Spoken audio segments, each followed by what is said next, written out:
नमस्कार। कार्तिक स्नान की कहानी। किसी नगर में एक बूढ़ा व्यक्ति रहता था। उसकी 7 बहुएं थीं। कार्तिक का महीना आया। ससुर ने अपनी 7 बहुओं से कहा, मैं कार्तिक स्नान करूंगा, क्या तुम निभा दोगी? 6 बहुओं ने मना कर दिया। बड़ी बहू ने कहा, पिताजी मैं निभा दूंगी। ससुर जी हर रोज सुबह उठते, नदी पर स्नान कर घर आ जाते। अपनी गीली धोती को बड़ी बहू के आंगन में सुखा देते। जैसे जैसे उस गीली धोती में से पानी की बूंदें गिरती, वैसे ही वह हीरे मोतियों में बदल जाती। धोती से हीरे मोती गिरते देख बाकी 6 बहुओं से रहा नहीं गया। वे बोली, हम भी कल से पिताजी को अपने यहाँ नहाने को बोलते हैं। उन्होंने कहा, पिताजी आप कल से हमारे यहाँ कार्तिक नहा लेना। ससुर ने कहा, ठीक है, मुझे तो नहाना है, मैं तुम्हारे यहाँ नहा लूँगा। ससुर जी सुबह सवेरे स्नान करके आए और धोती उन्होंने दूसरी बहू के आंगन में सुखाने के लिए डाल दी। लेकिन यहाँ हीरे मोती के बजाय कीचड़ टपकने लगा। बहुओं ने यह देखा तो कहा कि आप हमारे यहाँ पाप का स्नान करते हैं, इसलिए यहाँ से जाओ और बड़ी बहू के यहाँ स्नान करो। ससुर जी वापस बड़ी बहू के यहाँ आए और कार्तिक स्नान करने लगे। स्नान करके उन्होंने फिर धोती सुखाई तो फिर से हीरे मोती गिरने लगे। कार्तिक महीना समाप्त होने को था तो एक दिन ससुर चिंता में पड़ गए। उन्हें चिंता में देख बड़ी बहू ने ससुर से कहा, पिताजी क्या आपको क्या चिंता है? ससुर ने कहा, कार्तिक माह समाप्त होने को है। मेरा मन है कि मैं सारे परिवार को खाने का न्योता दूं। बड़ी बहू ने कहा, इसमें चिंता की क्या बात है, आप सबको बुला लें, मैं खाना बना दूंगी।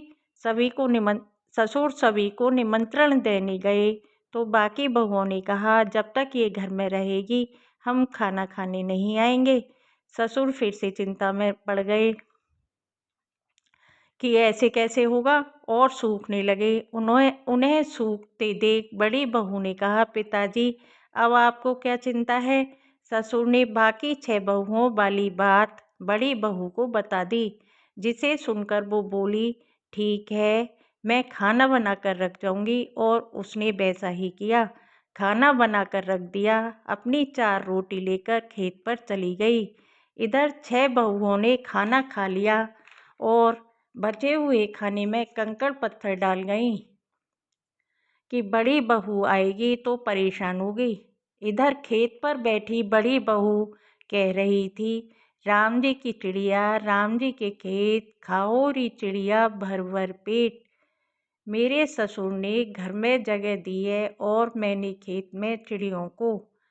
ऐसा कहकर बाजरा डालकर घर आ गई। घर आई तो ससुर जी को फिर उदास बैठी देख उसने पूछा, उदास क्यों बैठे हो, सब ठीक ठाक निपट गया? वह बोला, हाँ सब ठीक ठाक निपट गया, लेकिन ये तेरी 6 देवरानियों ने बाकी बचे खाने में कंकड़ पत्थर व मिट्टी मिला गई हैं। बहू ने कहा, कोई बात नहीं है पिताजी, मैं अपने लिए 4 रोटी फिर से बना लूँगी। बहू ससुर से बात कर घर के अंदर जाकर खाने को देखती है, लेकिन वह देखती है कि जिस खाने में वह कंकड़ पत्थर डालती हैं वह हीरे मोती में बदल गए हैं। घर की जगह महल खड़ा हो गया है। धन की वर्षा होने लगी। अन्न के भंडार भर गए।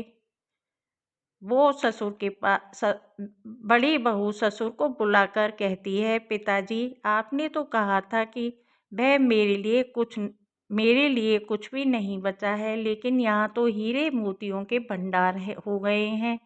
पूरे घर में धन की वर्षा हो गई है।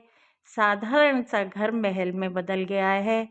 ससुर जी ने सब चीज़ें देखकर कहा कि बेटी, तुमने सच्चे मन से कार्तिक स्नान निभाया, इसलिए कार्तिक देवता तुमसे प्रसन्न हुए और यह फल दिया है।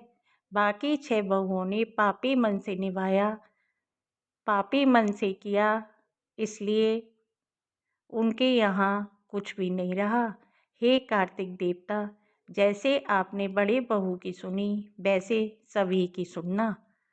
इस प्रकार कहानी पूर्ण होती है। धन्यवाद।